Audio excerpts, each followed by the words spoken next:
हरे कृष्णा, राधे राधे दोस्तों। आप सभी को माघ पूर्णिमा व्रत कथा की हार्दिक शुभकामनाएं। आप सभी पर विष्णु भगवान की कृपा सदा सर्वदा बनी रहे। आपसे अनुरोध है कि कथा को पूरा अवश्य सुनिएगा।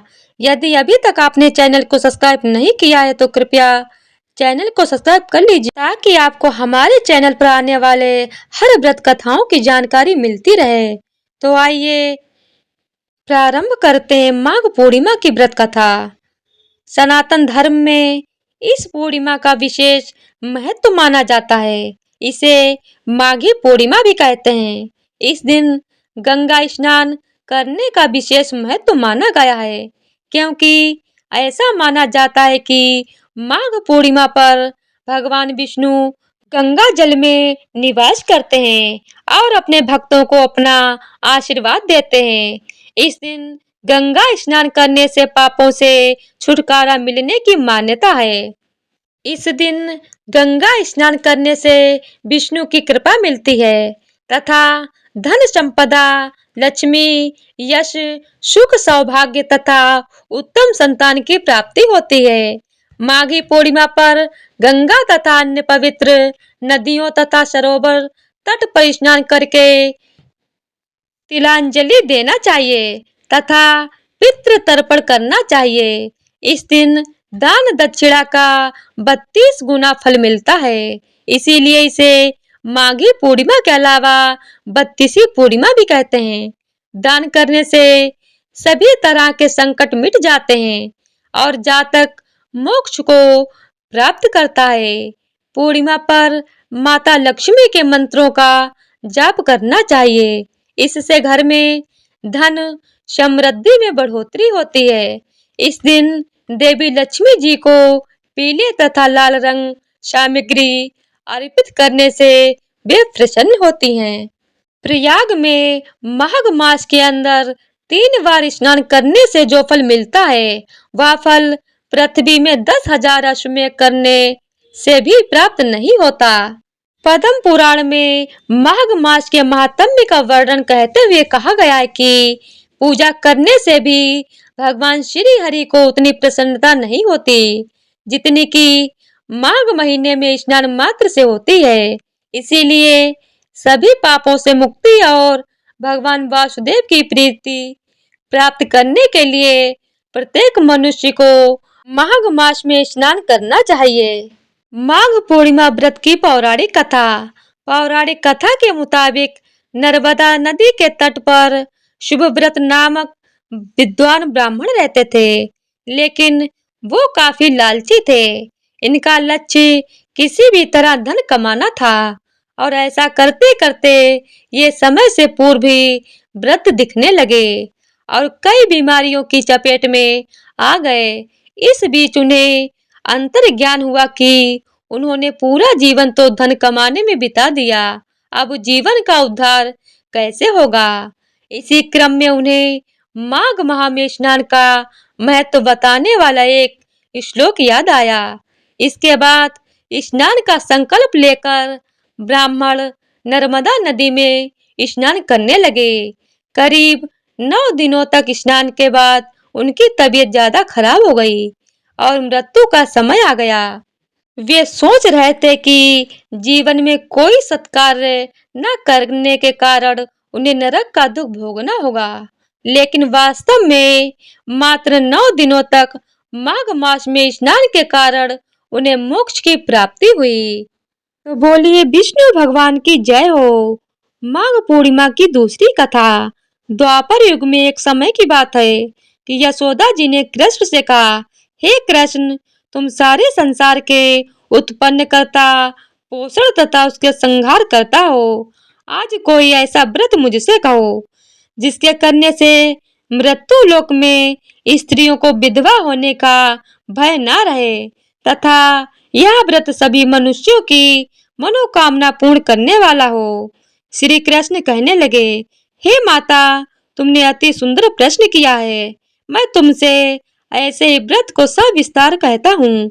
सौभाग्य की प्राप्ति के लिए स्त्रियों को 32 पूर्णिमाओं का व्रत करना चाहिए। इस व्रत को करने से स्त्रियों को सौभाग्य संपत्ति मिलती है। यह व्रत अचल सौभाग्य को देने वाला और भगवान शंकर के प्रति मनुष्य मात्र की भक्ति को बढ़ाने वाला है। यशोदा जी कहने लगी, हे कृष्ण, सर्वप्रथम इस व्रत को मृत्यु लोक में किसने किया था? इसके विषय विस्तार पूर्वक मुझसे कहो।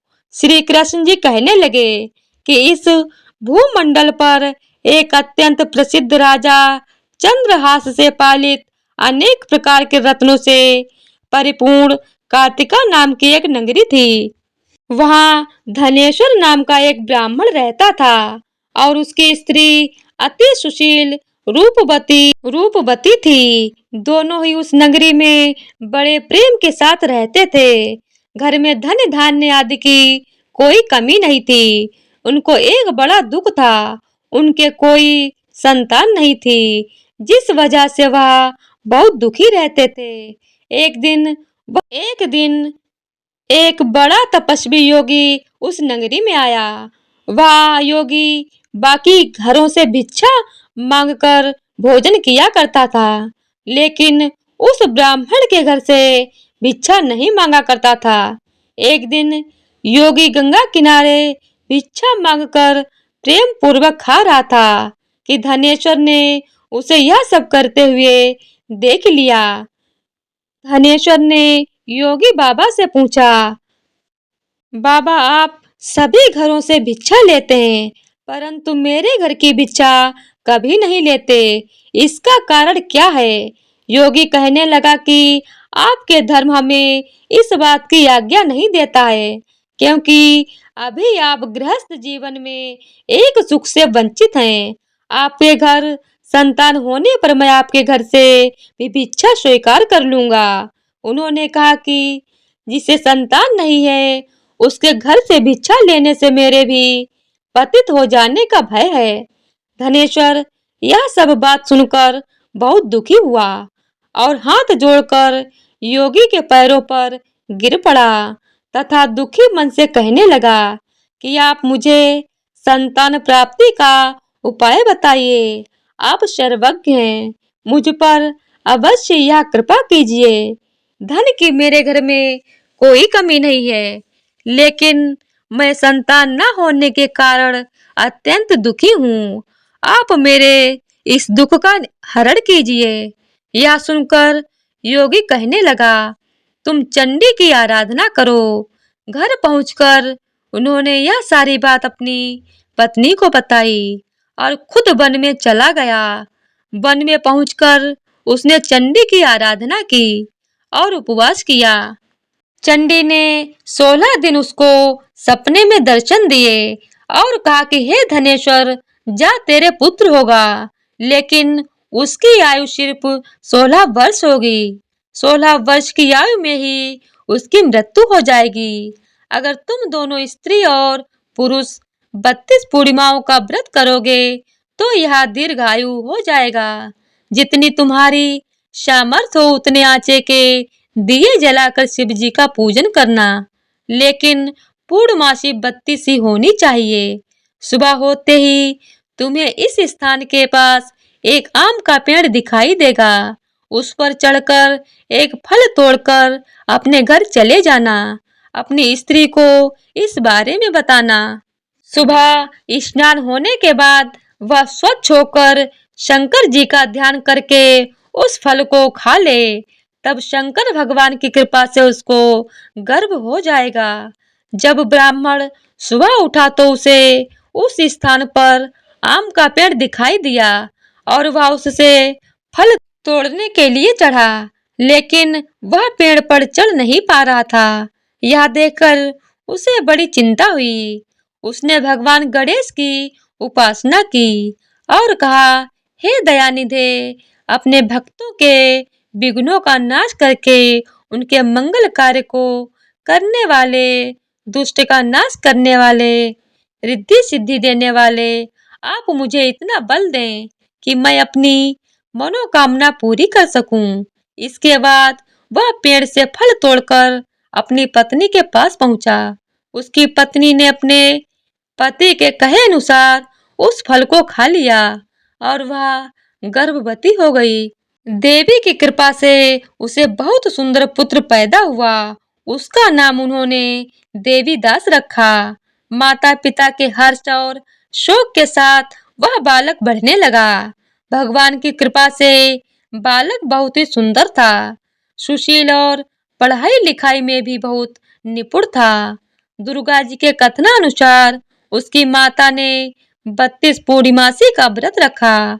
जैसे ही 16वां वर्ष लगा, दोनों पति पत्नी बहुत दुखी हुए, कहीं उनके पुत्र की मृत्यु ना हो जाए। उन्होंने ऐसा सोचा कि अगर उनके सामने यह सब हुआ तो वह कैसे देख पाएंगे।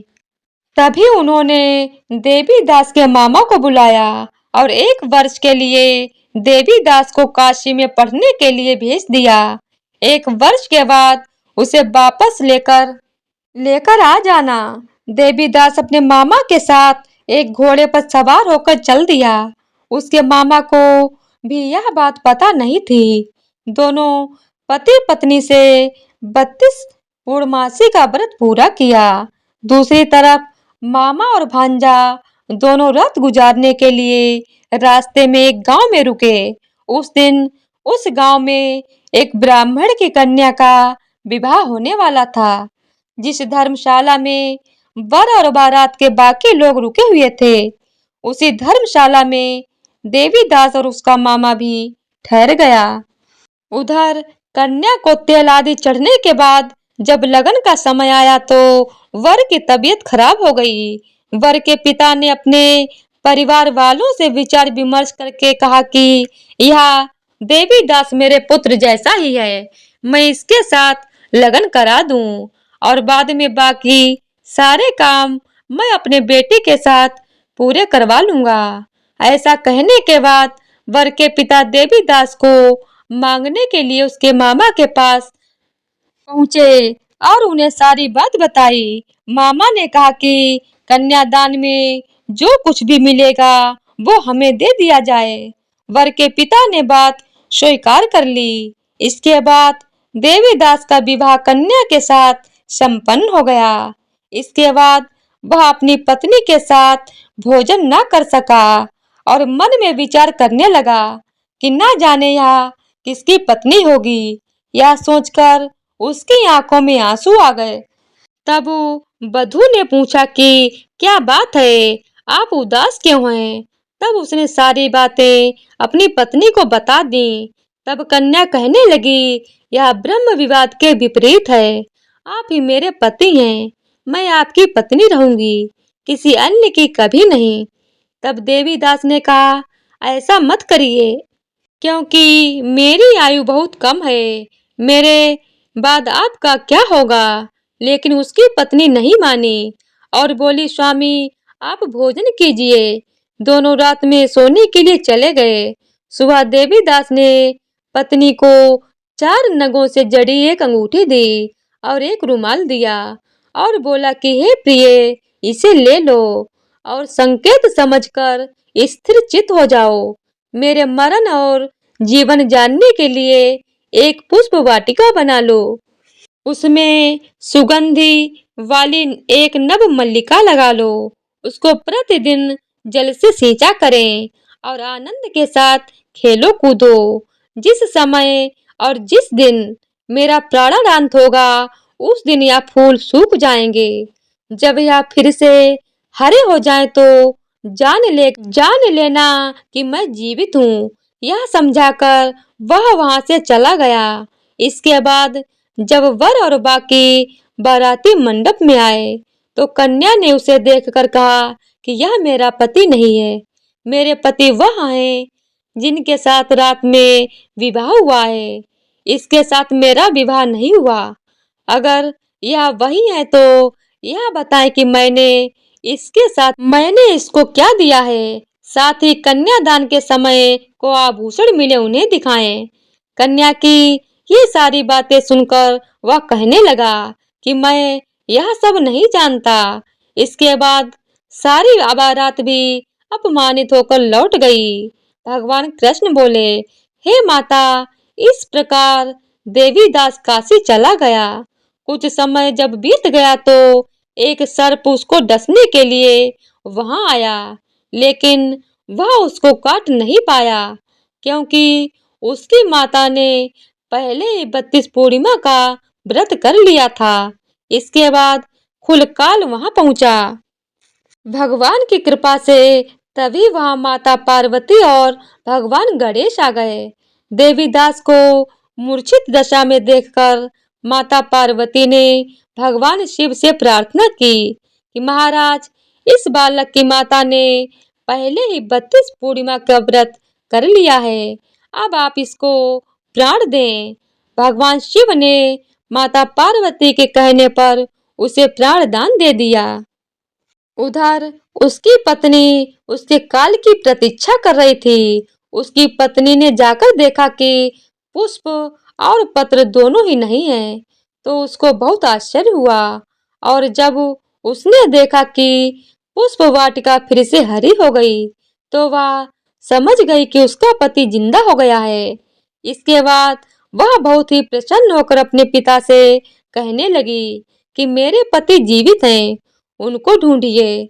जब 16वां वर्ष व्यतीत हो गया, तो देवीदास भी अपने मामा के साथ काशी चल दिया।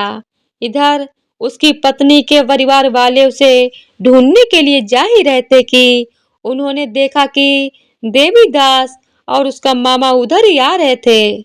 उसको देखकर उनके ससुर बहुत प्रसन्न हुए और उसे अपने घर ले गए। वहां सारा नगर इकट्ठा हो गया और कन्या ने भी उसे पहचान लिया। देवीदास ने इसके बाद अपनी पत्नी और मामा को लेकर वहां से चल दिया। उसके ससुर ने भी उसे बहुत धन दहेज दिया। जब वह अपने घर की तरफ चल रहा था, तो उसके माता पिता को लोगों ने खबर कर दी, तुम्हारा पुत्र देवीदास अपनी पत्नी और मामा के साथ आ रहा है। ऐसा समाचार सुनकर पहले तो उन्हें विश्वास नहीं हुआ, लेकिन जब देवीदास आया और उसने अपने माता पिता के पैर छुए, तो देवीदास के माता पिता ने उसका माथा चूमा और दोनों को अपने सीने से लगा लिया। दोनों के आने की खुशी में धनेश्वर ने बहुत दान दक्षिणा ब्राह्मणों को दी। तो श्री कृष्ण जी कहने लगे कि इस तरह धनेश्वर को 32 पूर्णिमाओं के व्रत के प्रभाव से संतान प्राप्त हुई। जो स्त्रियां इस व्रत को करती हैं, वह जन्म जन्मांतरों तक वैधव्य का दुख नहीं भोगती हैं और सदैव सौभाग्यवती रहती हैं। यह मेरा वचन है। यह व्रत संतान देने वाला और सभी मनोकामनाओं को पूरा करने वाला है। तो इसी तरह से माघ पूर्णिमा व्रत कथा संपूर्ण होती है। बोलिए जय श्री कृष्णा, राधे राधे। तो आज की वीडियो अगर आप लोगों को पसंद आई हो, तो वीडियो को लाइक शेयर और चैनल को सब्सक्राइब कर दीजिएगा। जय श्री कृष्णा।